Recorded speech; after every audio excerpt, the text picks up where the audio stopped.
The appeal to nature fallacy, also known as the naturalistic fallacy, occurs when someone argues that something is good, desirable, or morally acceptable simply because it is natural or conforms to nature.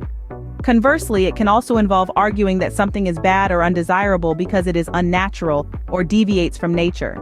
This fallacy is based on the mistaken belief that what is natural is inherently good or right, while what is unnatural is inherently bad or wrong. This fallacy arises from the idea that nature serves as a moral authority or standard for human behavior and values. It assumes that natural phenomena or behaviors are inherently superior or preferable to those that are artificial, synthetic, or human-made. Lack of justification. The fallacy occurs when someone asserts that something is good or bad solely based on its natural or unnatural status, without providing any further justification or reasoning. It overlooks the complexity of ethical, moral, or practical considerations that may be relevant to evaluating the value or desirability of something. Nature is incredibly diverse and includes both beneficial and harmful elements. Just because something is natural does not necessarily mean it is good or safe.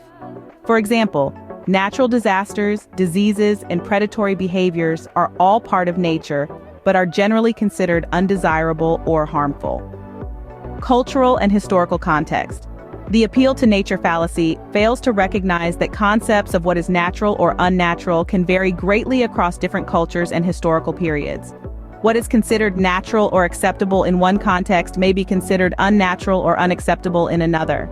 For example, chemical additives are unnatural, so they must be harmful. This oversimplifies complex issues and fails to consider the broader context, scientific evidence, or ethical considerations. Relying on the appeal to nature fallacy can lead to simplistic thinking, misinformation, and misguided decision-making. It can also perpetuate harmful stereotypes or prejudices and hinder critical evaluation of important issues. To avoid the appeal to nature fallacy, it's important to critically evaluate claims based on their own merits rather than relying solely on their natural or unnatural status. Arguments should be supported by evidence, reasoning, and consideration of relevant ethical, moral, and practical considerations, rather than appeals to simplistic notions of what is natural.